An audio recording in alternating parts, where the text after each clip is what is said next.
just so strong that it feels interesting they'd actually prioritize the Camille over the Gwen right now in the top side of the map. Feels like maybe digging in a little bit more heavily. Force up against Liv Sandbox. Let's do it.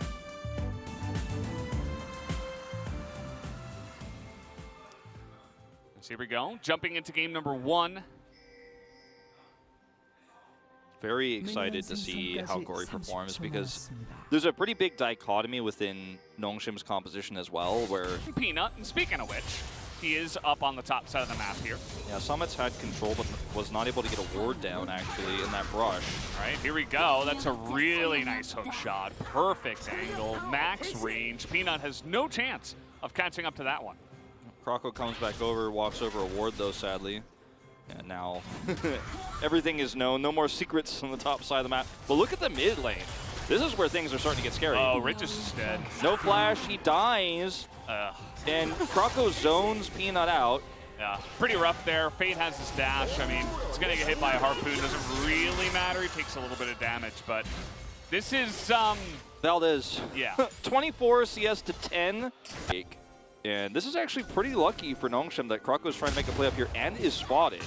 And I think Regis is dead again. Yep, see you later. Nice that the Diana with the changes is really able to close that gap really quickly, and it looks good, right? He read the play. He was just maybe 2 seconds too late. Yeah, he read the start to become difficult for this bottom side of the map for Nongshim shortly after that. Okay, nice lockdown, able to get played into the choppers, and he flashes away, and he will get away, actually. And flashing forward now is Prince, looking for the kill on a Duck Dom. Should be able to kite this out pretty nicely, but with no Leona, is just gonna keep it calm and hold on to the lane. I don't have James once again on the bottom side. Uh-oh. Prince, no flash here. He does have the shift, but that is not enough. Easy kill.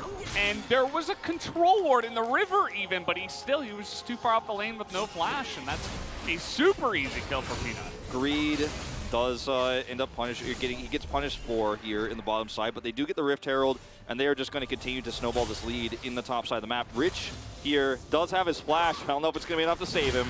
Yeah, nice knock up. The teleport does come in. This is 3v1 until the teleport. And now with Fate coming up, it's 4v2. Still just taking it very slowly. They have the Rift Herald. They want to get the turret. Knock up here from Gory, just saying, get out from our turf.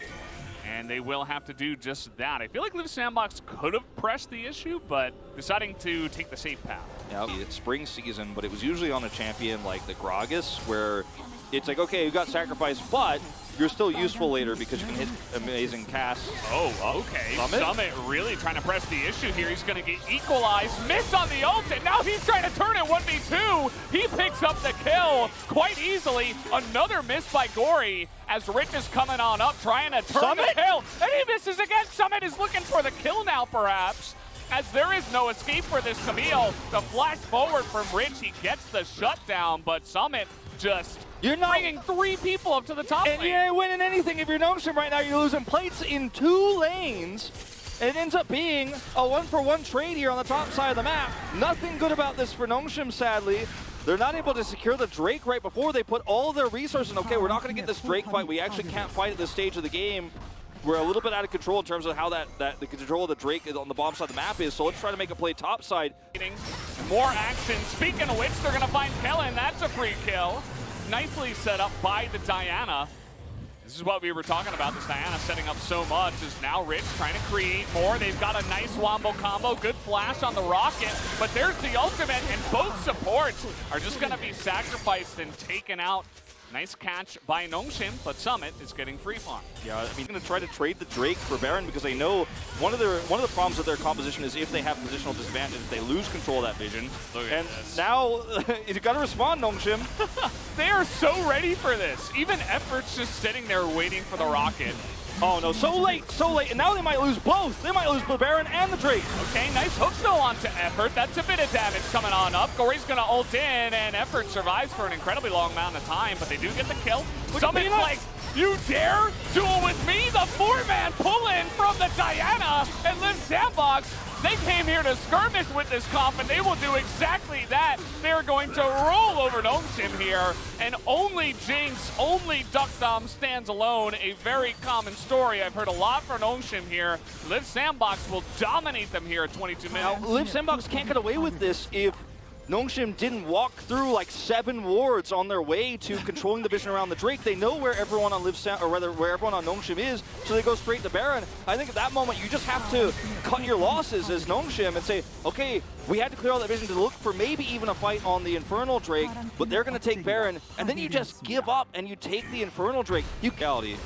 If they had just played it safer and gone for the Drake trade instead. You never want to take that one, but you never want to lose more than they have. All right, well, they're going to go for the Hail Mary here, and I think we all know how this one is going to go. Yone's getting some nice damage. This is a good front line for Duck Dom, but Summit will find him, and Fate just kites him down. The amount of damage from the culling was absolutely insane. And they're just going to end it. Liv Sandbox will do it in 25 minutes. As you mentioned, if anyone dies, they'll probably just push to win with 2 inhibitors down. And that is going to do it. Liv Sandbox with a fiery start here to this series. Angry after their first loss. And they will crush Nongshim here in 25 minutes. Very, very fast game. One of our fastest of the season. I think it's second fastest. DRX versus Liv Sandbox.